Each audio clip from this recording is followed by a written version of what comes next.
Hello everyone, my name is Nousra and I hope you will like that video. I am here today to present you my experience, my journey in the gaming industry as a woman, because it's I think some of you will relate at some point and some more at some others.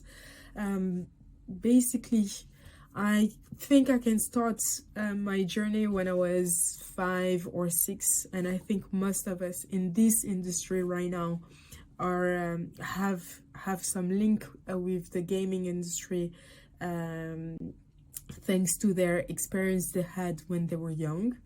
I remember when I was playing when I was young, that was like an amazing experience, and I had so many nice and cool emotion at the time that I really wanted to keep that kind of emotion while growing up. So that's kind of a first. The second thing that I remember when I was that age is that I had to chase my parents for almost a year to get a PlayStation. They didn't want me to get one. And at the moment when they didn't say yes, I felt like it was maybe because of my sex. I thought that because I was a woman, I wasn't supposed to get a PlayStation, and that's why they didn't say yes. I thought that maybe that was because I was coming from the suburbs and not from a nice area, and that's why I didn't get a PlayStation. And in fact, now looking back at all that situation and all the burden that maybe my parents had, it was because of my dyslexia. So because I needed 2 times more studies to get maybe mediocre grades, they felt like I needed to focus more in my studies than my sisters or even the students in my class, and that was quite frustrating. And even now sometimes it's I have some really funny emotions when I see my cousins or even my friends playing games, because they sometimes play really hardcore games, and for me, even if I would like to be able to play, because I didn't had all those hours of playing, fail, playing again, try, fail, now I lost that patience. I don't have time to even play those games and learn and evolve within those crazy amazing games, because it's too much work for me right now when I already have a job, and at the end I'm just like now a casual gamer, when I wish I could have been maybe a hardcore gamer. And it's a really funny story, because when I went to high school, I still try to go back, to that game industry, not as a hobby at the moment, but more as an artist. I try to be game designer. And when I explained that to my parents, they came again and they say, yeah, it's maybe not the right path to go, because the video game industry wasn't seen at the time as an industry. It was seen as a hobby, and they didn't see, like most of the parents, even some now, don't see it as an industry, don't see it as a healthy, wealthy industry. And that's why they just say to their children, maybe you shouldn't go there, which I wouldn't recommend, because there is a lot of opportunities and there is a lot of things that are going to happen in the coming years. And through that whole process, from being a child to be a teenager, I was 2 times rejected with my dreams to be in that industry, to learn and be part of something. But anyway, after finishing my master degree, I asked myself where I wanted to go, what type of industry I really wanted to be in. And I wasn't even bold enough at the time to think about the video gaming industry as such. I was more large about it and say, yeah, I would like to be in the entertainment industry, but also in the tech industry. Which is funny, because if you think about entertainment and tech in general, it's most likely that you're finished in the gaming industry. So that's how I end up sending my CV to a publishing company that finally hired me. And that's how I spent the last 6 years almost being in the gaming industry in Africa. So from my past, from my story as a child and as a teenager, I think there is a few things you can learn. The first one is that when you really want something, even if you forget about it, because at some point I even forget about it, but it's still like somewhere in your heart, you will still find a way to get it, to get what you really want. You just have to trust the process and believe in it, and at some point things will happen, maybe in the most unexpected ways, and maybe not the way you plan for it, but it will happen. So that's the first. The second thing I've learned through that first part of my journey is that whatsoever your profile, you can have dyslexia, you can have TDAH, you can be neurodiverse, you can be a woman, you can be black, you can have a really specific religion. It doesn't matter. In this industry, even if it's not always an easy industry as any other industry, there is still place for you in that industry, and you can still succeed, because I was able to go from junior and finish as a regional sales account manager. And the third thing I've learned through that first part of my journey is that we always think of that industry as a developer, as a game designer, as someone who has to create a full concept or whatsoever, or as a gamer.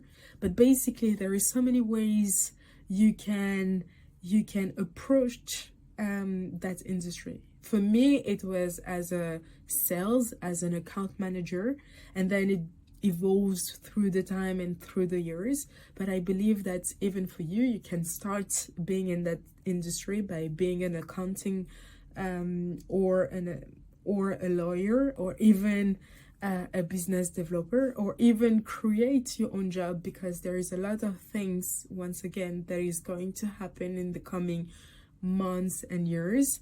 And if you want to be part of that industry, some of the job are maybe not created yet. So that's the first lesson of the first part of that journey. The second part is when I arrived in the company I've been working for, I had to learn a few things. So I started as a key account manager, and when I started, I only had 5 accounts. My job was only to maintain the relationship with our partners, make sure that they were happy, that we could increase and optimize our partnership in different ways, create new ways to sales, to to do some discounts, some promotions, you know, different ways to attract more end consumers to our services. And through the time, through all the little things I did every day, I was able to win the trust of my manager, so then he could keep me.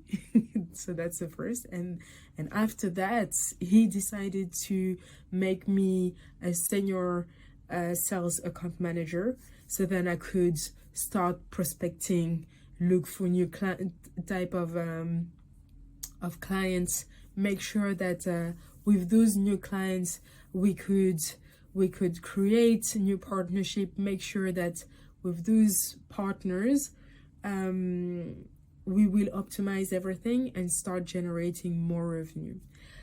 And then to go from senior to regional manager, I had to think very differently. Instead of just like prospecting, trying to find new partners, I had to get a full vision of what I wanted, where I wanted to go, why I wanted to go there, and what will be the strategy to achieve my vision and achieve my targets and my goals. So I had to rethink everything. So to do so, I had to first do a sum up of the situation, looked at what was happening in the past, learn from the lessons and all the KPIs I could get, and then from there decide where I needed to go and how I would like to go and what would be the best way to do so. So once I did that, I succeeded to show again and achieve my vision. And once I did that, I got the regional sales account manager title, which was really amazing for me, and it was quite an achievement because I wasn't only selling few little things, I was starting to sell big projects such as a gamified platform, such as cloud gaming in Africa. So things are happening now in Africa and in general. And from this second part of my experience, what I would like you to learn from my 2 cents anyway, is that to win the trust of my manager and even the trust of my clients, I had to always do the extra mile. So when they were asking for something, I was also asking myself, so is it only that they are asking for, or why do they ask for that? What is their real need behind it, and how can I fully satisfy their desire, their needs, and make sure that they'll come back being happy. The other thing I've learned from my experience as a sales manager in Africa and in the gaming industry is that basically I needed to learn a lot of technical aspects, so then I could explain all those elements to everyone, but to make sure that all the project could move from just prospection, for example, to a signed contract, or maybe to launch a product. I needed to be in contact with several type of people. I had to be in front of the project manager,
people who started to talk way more, and that's why there is a lot of summit now, where people can give their ideas, their visions about what is happening in Africa.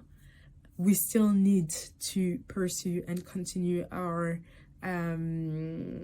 way to interact and communicate with others, because this is how we will for sure attract way more good people that will help us in our industry in Africa. So I hope with all those little things I provided to you, you learned quite a few things, and if there were one only thing you needed to remember, is always do the extra miles and communicate, because if you do all those two, you will be able to achieve a lot of things. I leave you there because there is a lot of more videos that you have to listen to, and basically I hope you'll learn a lot, because as I was saying, in the gaming industry there is a lot happening. There is metaverse, there is AR, VR, XR, even other technology that we're not talking about, that are NFTs, blockchain, crypto money, that we can maybe use in that industry to level up and make way more money. With that to say, I hope you enjoyed this video and hope to see you soon and talk with you soon.